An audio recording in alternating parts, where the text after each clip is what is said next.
By the time the bank manager slid the folder across the glass desk, my coffee had gone cold in my hands. The branch office was too bright. White light hummed in the panels above us, reflecting off the metal frames, the spotless floor, the chrome pen stand at the edge of his desk. Outside the glass wall, people moved in slow lines between teller windows, the murmur of conversation blending with the soft beeping of the ticket machine. My name, Maris Holden, was printed in bold at the top of the letter.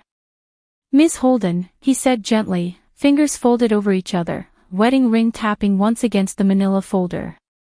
"As we discussed on the phone, these are the full records of the consolidation loan and the arrears." Arrears. The word had been echoing in my head from the moment I opened the notice 2 weeks earlier, standing in my tiny kitchen with dishwater cooling around my wrists. I'd paid that loan every month for 7 years. Tight months, overtime weekends, lunches eaten at my desk. Family debt, we called it. Our debt. My father's last mess we were cleaning up together. I set the paper cup down. The cardboard left a damp ring on the glass, a small imperfect circle in a room designed to look like nothing ever spilled. "I just need to see it clearly," I said.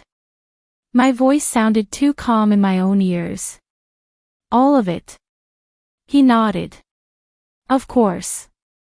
I opened the folder. There it was, in neat black type, principal amount, interest rate, starting date. The date jumped first, right after my father's second heart attack, when the contractor business folded and he moved his files into our dining room. I remembered the stack of invoices on the floral tablecloth, my mother's tight mouth, my brother Luke pacing in the kitchen with his phone pressed to his ear. And my own signature, a little shaky, on the original loan contract. I'd been 26 and terrified they'd lose the house. Page after page, the rhythm of numbers picked up. Monthly deposits, always on the 28th. The amounts matched the transfers from my account, the ones I'd scheduled and never dared to cancel. I felt a small, grim pride flicker in my chest. I had done what I promised. Then my eyes found the next column. Withdrawals. They sat on the page like small punctures, draining the line of deposits. A day or two after each of my payments, there was a matching withdrawal, sometimes the full amount, sometimes more. Always in cash. Description, teller withdrawal, joint account holder. Beside it, in the digital scrawl of the system, L. Holden. I leaned closer. My breath fogged the glass of the desk for a second, a faint oval that vanished as quickly as it appeared. "Luke." In the beginning, the manager said quietly, payments reduced the principal as expected. But from the 3rd year onward, funds were withdrawn almost immediately. The loan itself, he cleared his throat. The loan has barely moved. I turned another page. Another list of my payments, another series of withdrawals in my brother's name. 7 years of sacrifice reduced to numbers that had passed through this account like water through an open hand. I tried to remember when we'd called it family debt for the first time. Maybe it was the evening my mother placed the contract on the kitchen table, the overhead light turning the paper a warm yellow. The smell of her burnt coffee, the ticking clock above the stove. "We'll all pitch in," she'd said. "We do this together, or we lose everything." She hadn't mentioned that the loan had a joint withdrawal authorization. She hadn't mentioned Luke's name on anything. Why didn't anyone tell me? I asked, but it came out softer than I intended. The manager hesitated. His tie was patterned with tiny navy squares, one of them slightly frayed at the edge. "You are the primary borrower," he said. "Legally, the responsibility is yours." Notices were sent to the address we have on file. "Our old house?" I asked. "My mother's." He checked the screen. "Yes. The property on Willow Lane. The house I'd grown up in. The one I thought I was saving." My fingertips rested on the page showing last year's payments. I recognized the exact amount from my budgeting app. I could picture the line item in my phone: family loan, must pay. I'd canceled vacations, turned down dinners out, ignored my own rusting car because that line sat at the top of every month. "Miss Holden," he said again, folding his hands, "I know this is a lot of information." I stared at the neat list of withdrawals in my brother's name, each one stamped with a date I could tie to a memory: a new truck he bought, the extension he built on my mother's kitchen. The nights he'd told me, half laughing, that money works out somehow. It had. Just not for me. I thought, I said, and my voice sounded distant, I was paying off our family debt. The fluorescent light hummed above us. Somewhere behind the glass, a printer spat out pages, one sheet at a time. The manager didn't speak. I traced one more withdrawal with my eyes. Same amount as my last overtime bonus. Same week Luke posted pictures of a weekend at the lake, his arms slung around a blonde woman I'd never met. I closed the folder carefully, aligning the edges, pressing them flat with my palms until the paper stopped trembling under my hands. "But it looks," I added quietly, "like my family found another use for the money." On the bus ride home, the folder sat like a third passenger on my lap. The afternoon was unseasonably warm. Sunlight flashed through the smear-streaked windows as we moved past strip malls and small houses, each front yard edged with uneven grass or cracked concrete. The air smelled faintly of engine fumes and someone's takeout, fried chicken and something sweet underneath. I kept my fingers on the cardboard edge of the folder and let the motion of the bus rock me back and forth.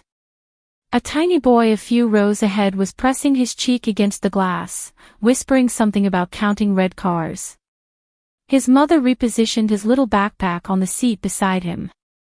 Her hand rested there, absent-mindedly protective. I used to sit like that next to my father when I was small, sharing the cracked vinyl of his truck seat. He'd take me on late deliveries, the scent of sawdust and coffee filling the cab. "You're my numbers girl," he'd say, tapping the paper invoices. "You see what I miss." I had been proud of that. Of being the one who noticed. At the next stop, I pulled the cord, the bell dinging above my head. The driver nodded as I passed, his eyes catching on the folder for a second, as if it was a type of object he recognized, paper that carried bad news. The air outside felt sharper. The wind pushed at my hair as I crossed to the smaller residential street where my apartment building sat, a narrow brick structure with peeling blue paint around the doorframe. Someone had left a bicycle leaning against the entrance, its front wheel slightly bent, a plastic bag tied over the seat. In the stairwell, the light flickered. I climbed to the second floor, the weight of the folder increasing with each step. My keys jingled in my hand, too loud in the cramped space. Inside my apartment, everything was as I'd left it, the mug in the sink, the dish towel folded on the counter, the potted basil plant drooping a little on the sill. A grocery list sat on the table: rice, eggs, coffee, written in my neat handwriting. The quiet wrapped around me like a thin blanket. I placed the folder in the center of the table and sat down. For a moment, I just looked at it. The way the cardboard caught the light from the window. The faint crease in the corner. An object that proved what I'd felt, without understanding, for years, that I was always patching a hole someone else kept widening. I thought of the first time my mother said, "We need you," in that particular tone. My father had come home with his face gray, his work boots leaving trails of dust on the kitchen floor. Bills had spread across the table like a second tablecloth. I was 19, sorting through community college brochures. "We just need you to help for a while," my mother had said, placing a hand on my forearm. Her nails dug in, even though her voice sounded soft. "You're good with numbers. You can handle this." For a while, had stretched. First I worked weekends at the grocery store, then full-time at the small accounting firm downtown. My own classes shrank to night courses. Later, when my father's heart gave out for good and my brother's plans to get serious about the business dissolved into late mornings and half-finished jobs, it was my income that kept the lights on. Luke, 3 years younger, had always been the golden one. The boy with the easy grin, the one who could talk our father out of a bad mood with a joke, the one my mother hovered around like a planet. He just needs time, she'd say when he crashed another car or quit another job. He's figuring things out. Apparently, he'd figured out how to sign for withdrawals, too. I opened the folder again, spreading the pages across my small table the way bills used to sprawl across my childhood one. The printouts rustled softly as I sorted them into piles: original loan contract, transaction history, notices sent to the old house. My name glowed from the contract in thin, blue pen. Beside it, my mother's handwriting in the witness line. The memory rose up so clearly I could almost smell the burnt toast from that morning. "We're in this together," she'd said, sliding the paper toward me. "Your father would fall apart if we lost the house, Maris." He was in the other room then, watching daytime television with the volume too loud, his pill bottles lined up on the coffee table. I'd seen the tremor in his hand when he reached for his glass of water. "I'll pay," I'd said quickly. "Whatever it takes." My mother had smiled, relief softening her features for a heartbeat. "You're a good girl," she'd murmured. "Your brother, he's not built for this kind of pressure." Now, years later, my good girl payments had funded his toys, his renovations, his weekends away. The numbers on the bank pages had no opinion. They just told the truth. I pulled my notebook from the counter, its cover worn, corners bent from being shoved into my bag, taken out on lunch breaks to balance my own budget. On a fresh page, I wrote: amount paid. Amount applied to loan. Amount withdrawn by Luke. My pen hovered before the third line. Something shifted in my chest. Not the sharp sting from the bank office, not the nauseous swirl I'd felt on the bus. Something quieter and sharper, like a wire being pulled straight. For years, I'd thought my role in this family was to absorb the chaos, to keep paying until things worked out. Until Luke found his footing. Until my mother could breathe. Looking at the totals, the shape of the truth became impossible to ignore. This wasn't chaos. It was choice. I started to write down the numbers, line by line, building a new kind of ledger.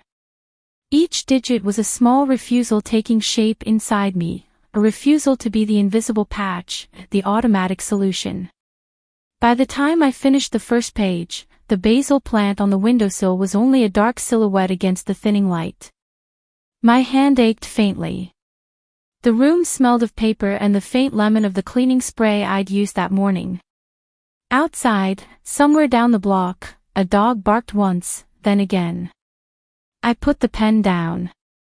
"I'm done," I said softly, to the empty room, to the pages, to some version of myself that was still standing at that old kitchen table with a borrowed pen in her hand. The words didn't fix anything. But they stayed. The next morning, I woke up before my alarm to the pale gray light that leaks into city bedrooms just before dawn. The radiator clicked softly. The air held that cool, metallic tang of early hours. For a few seconds, I lay still, listening to the neighborhood.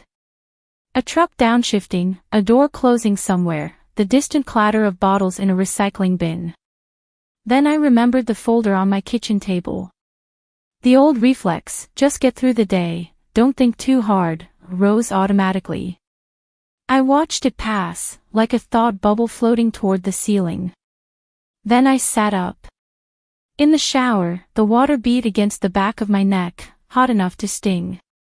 I stared at the cracked tile grout and thought about signatures. Mine. Luke's. My mother's neat cursive looping through our family history like thread. At the office, the reception area smelled like coffee and printer toner. The blinds were still half closed, casting striped shadows on the beige carpet. I dropped my bag by my desk and turned on my computer, the screen blooming to life with the familiar blue login. "Morning," Ben said as he passed my cubicle, setting his mug down with a soft clink. He'd been at the firm longer than I had, his hair receding slightly at the temples, his shirts always precisely ironed.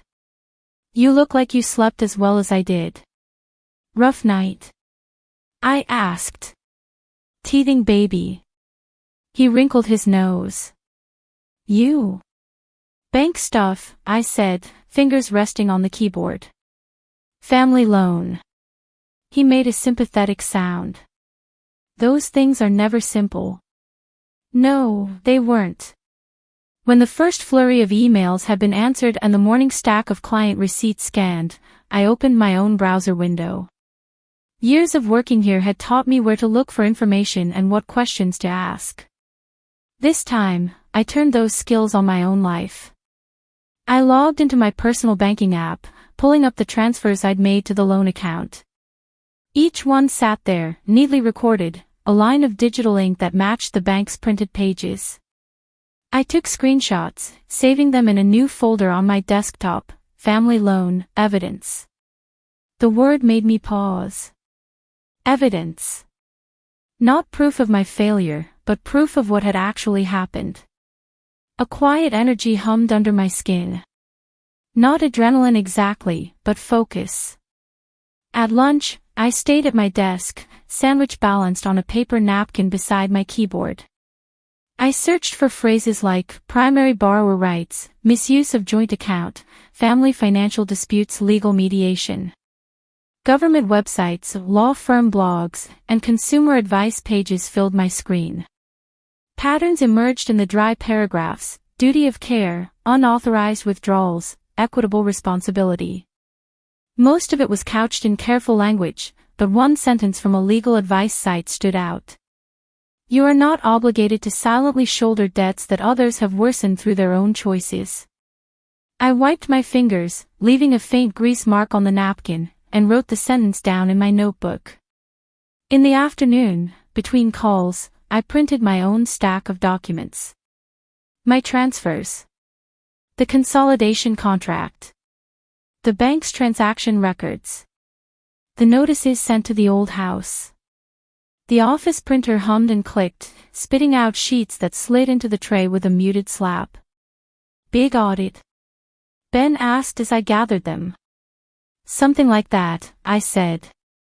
On my way home, I stopped 2 blocks earlier than usual, at a storefront I'd passed 100 times without really seeing: Fernandez and Klein, Family Law and Mediation.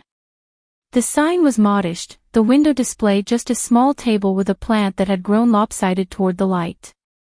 Inside, the waiting area smelled faintly of vanilla air freshener and old carpet. A woman at the front desk looked up, pushing her glasses up her nose.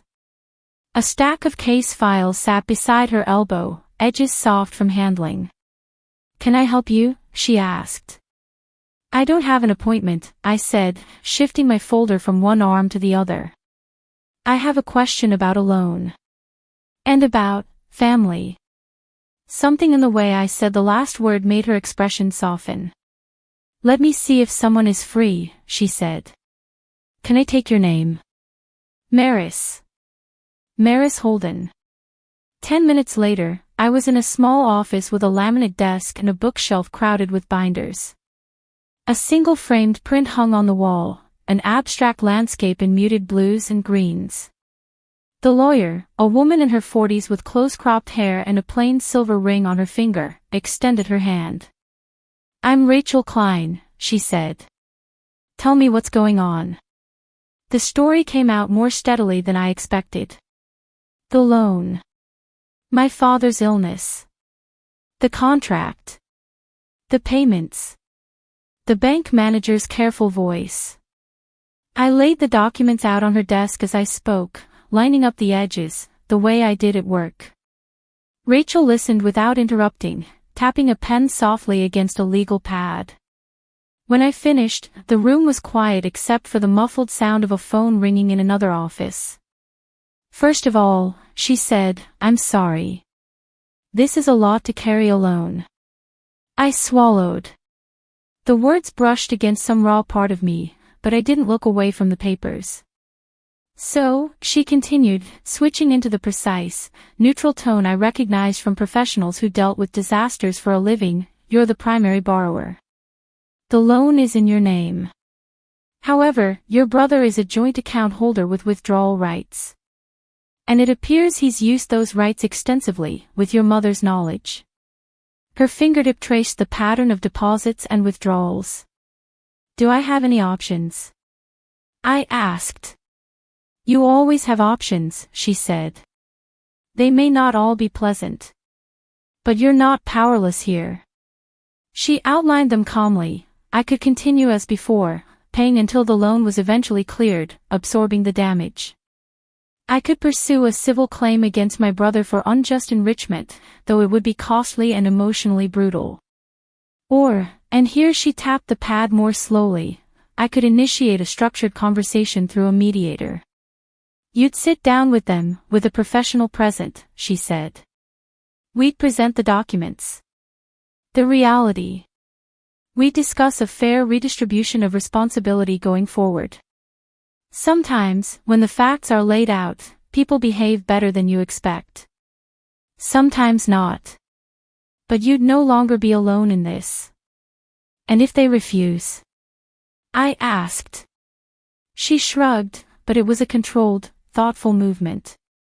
Then at least the refusal will be crystal clear. You'll be making choices based on truth, not assumptions or guilt. I looked at the pages, at the familiar shapes of my family's names. What do you want, Maris? She asked quietly.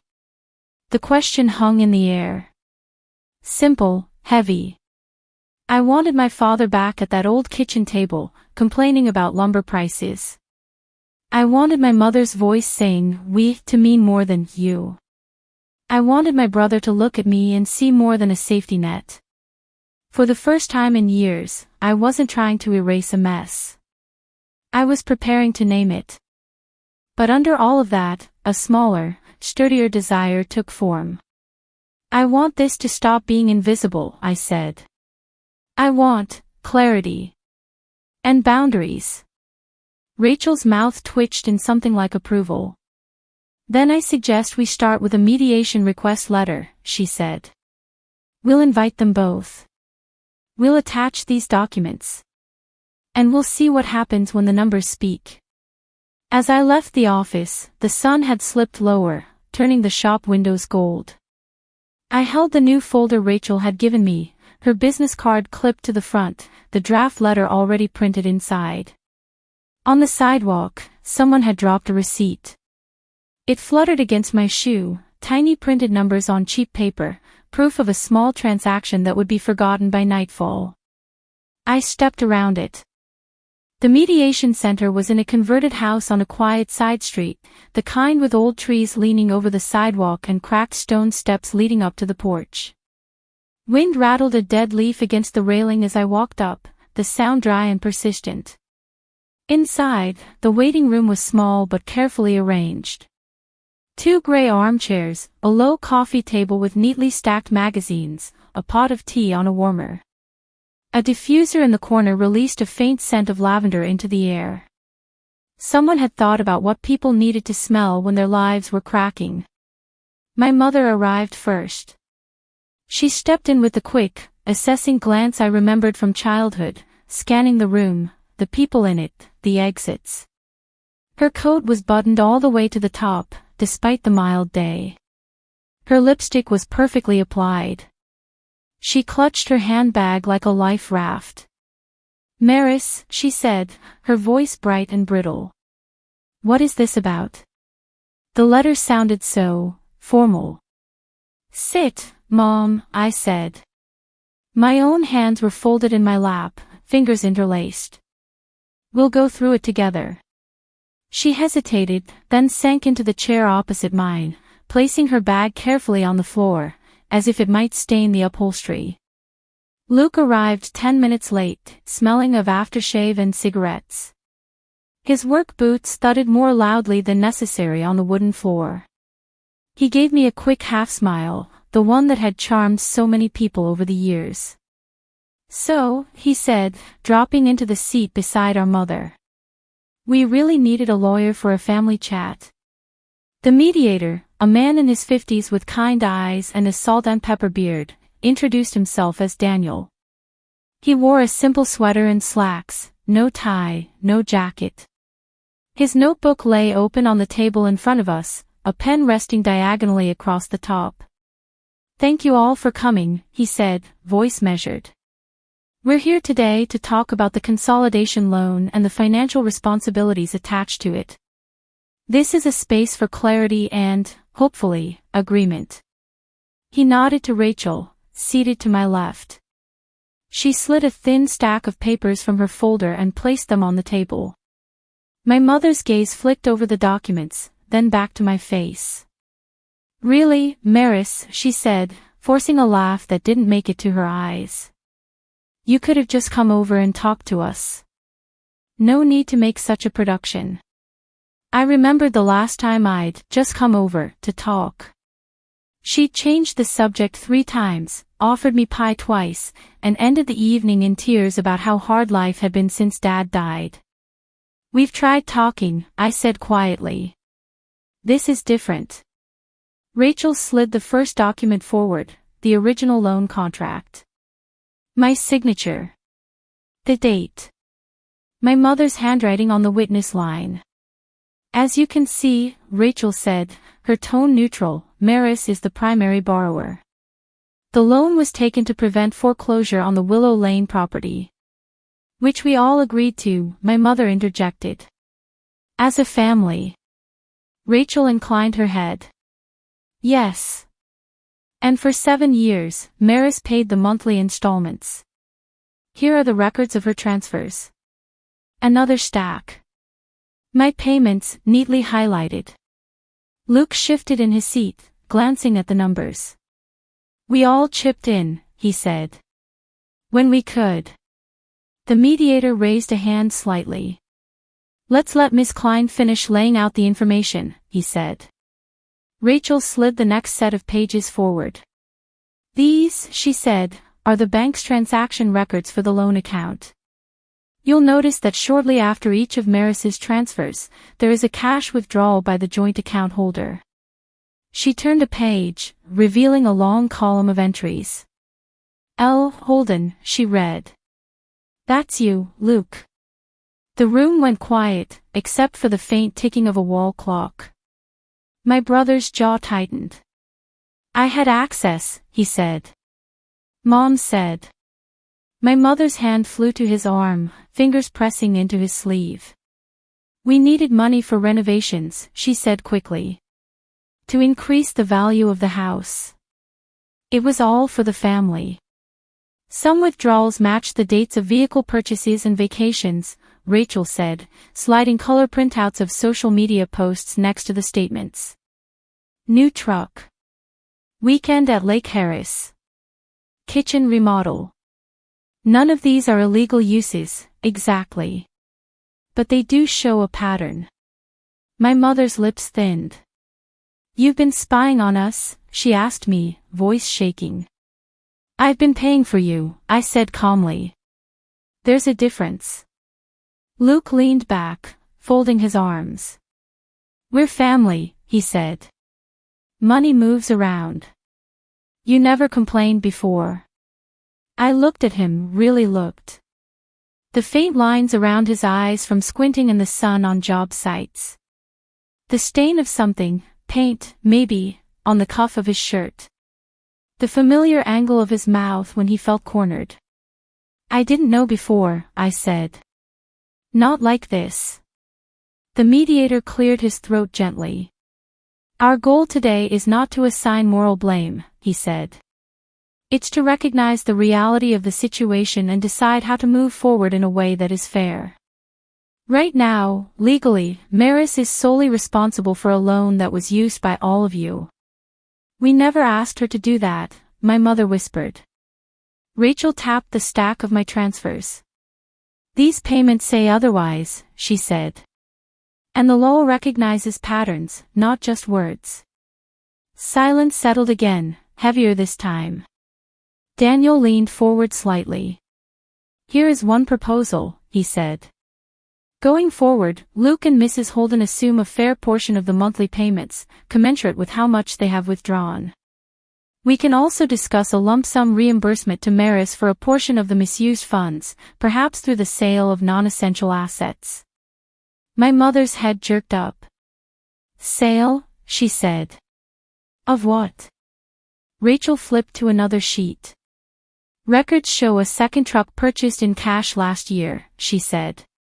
As well as a boat registered in Luke's name. These are assets that could be liquidated. Luke sat upright. You want me to sell my truck, he snapped. That's my work. It's also something you bought with money that should have gone to the loan, I said, my voice still soft. My loan. His gaze hardened. Dad would never. Dad's not here, I said. The words landed like stones in the quiet room.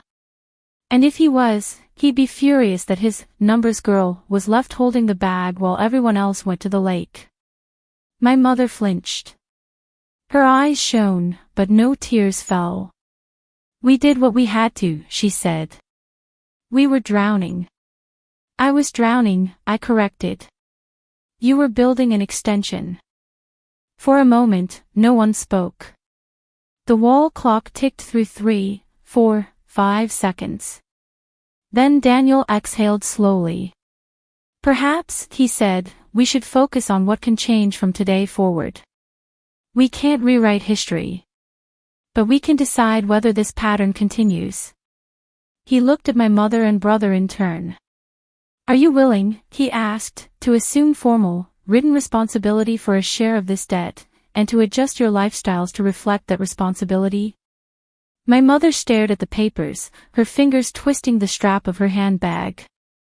Luke looked at the ceiling, at the floor, at me. That truck is my livelihood, he muttered. So is my paycheck, I said. And it's been your safety net for 7 years. Rachel slid a pen toward them. This isn't about punishment, she said. It's about bringing your choices in line with the reality you've created. The lavender scent suddenly felt too sweet. My mother's hand trembled as she reached for the pen. Luke put his hand over hers, stopping her. We should talk about this, he said. Privately. You've been talking privately for years, I said, my voice quiet but steady. This is the first time I'm in the room. He looked at me then, something like recognition flickering in his eyes. Not of the sister who always found a way, but of someone else entirely. Fine, he said finally, picking up the pen. What do we have to sign? By the time the meeting ended, nothing was magically fixed. The loan still existed. The numbers hadn't changed. But there were new lines now. A formal agreement outlining my reduced share of the payments, a plan for Luke to sell the boat and contribute a lump sum, a commitment from my mother to redirect her pension toward the remaining balance instead of house projects. Outside, the air felt cooler, though the sun was still up. Gravel crunched under my shoes as I walked down the path. I heard the front door open behind me. My mother's footsteps, lighter than Luke's. Maris, she called. I turned. On the porch, she looked smaller than I remembered. The wind lifted a strand of hair from her forehead. You didn't have to do this, she said. There was no anger now, just something that sounded like exhaustion. We're family. I know, I said. That's why it took me so long. Her gaze drifted to the folder in my hand, then back to my face. For a second, I thought she might say, thank you, or I'm sorry, or anything that acknowledged the years between us. She didn't. Instead, she clutched her coat tighter around herself and went back inside. I stood there on the cracked path, leaves skittering around my ankles, the sky a clear, indifferent blue. The hurt was still there. It would be, for a while. But underneath it, something else had settled. Not satisfaction, exactly. Just a stillness. A line, drawn. 6 months later, the light in my kitchen looked different.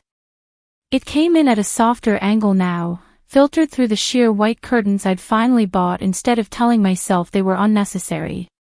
The morning sun cast faint patterns on the small wooden table, turning the scratches in its surface into pale rivers. The basil plant on the windowsill had died and been replaced with a small row of succulents. They didn't ask much of me, just a little water, a little light. They were thriving. I set my mug down on a coaster, the ceramic warm against my palm. The coffee smelled rich and slightly bitter, cutting through the quiet.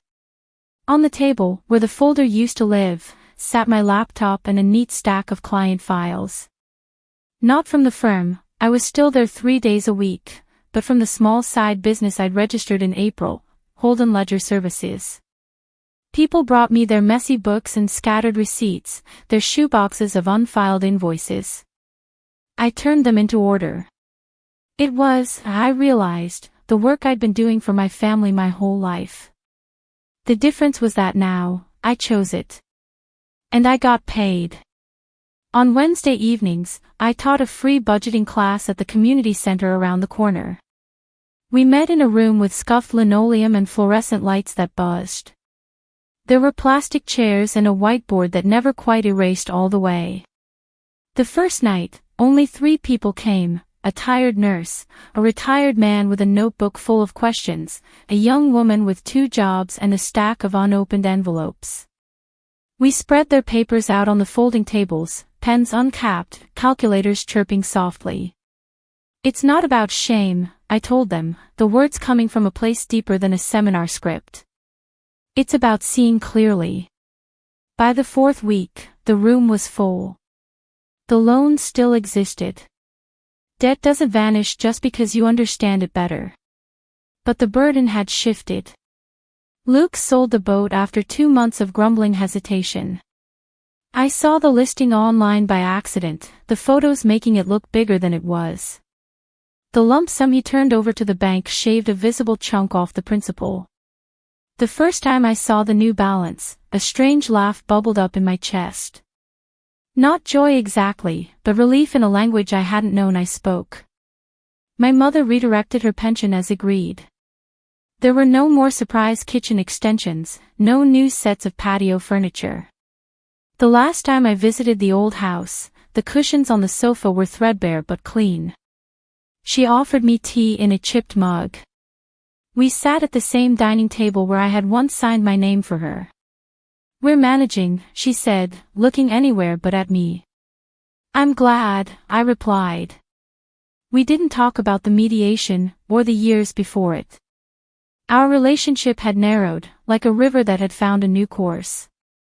We spoke on birthdays and holidays, exchanging weather updates and small stories. It wasn't what I'd once hoped for. But it was honest in its own way. With the new payment structure, I had enough breathing room to do things that had always felt extravagant. One Saturday, I walked past a used bike shop and went back inside. The bike I chose wasn't beautiful, blue paint fading, one scratch on the handlebars, but it was solid. I paid cash.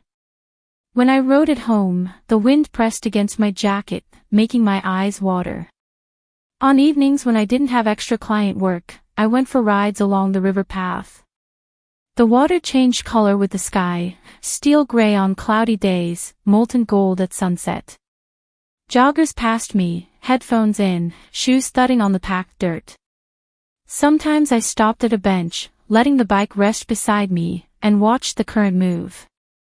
I thought a lot about currents. About how long I'd been swept along by the story that my family's needs must always come first, that my role was to absorb, to fix, to pay. That love meant unquestioned sacrifice. Now, like the river, my life moved still, but along banks I recognized as my own. On my fridge, held up by a magnet shaped like a lemon, was a printout from the bank's website showing the new projection for when the loan would be fully paid. The date still sat years away. But it was finite now, a line I could see from here. I'd adjusted my automatic transfer downward according to the agreement, freeing up part of my paycheck. It wasn't a fortune. But it was enough to start a small emergency fund.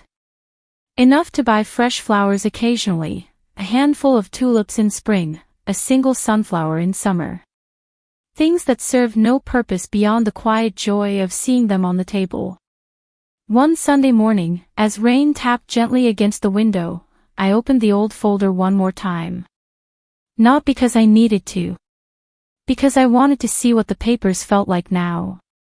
The pages were softer at the edges from being handled. The numbers hadn't changed, but my relationship to them had. They no longer read like a confession. They read like a record of what I had survived. I slid them back into the folder and, after a moment's hesitation, placed it in a box at the back of my closet.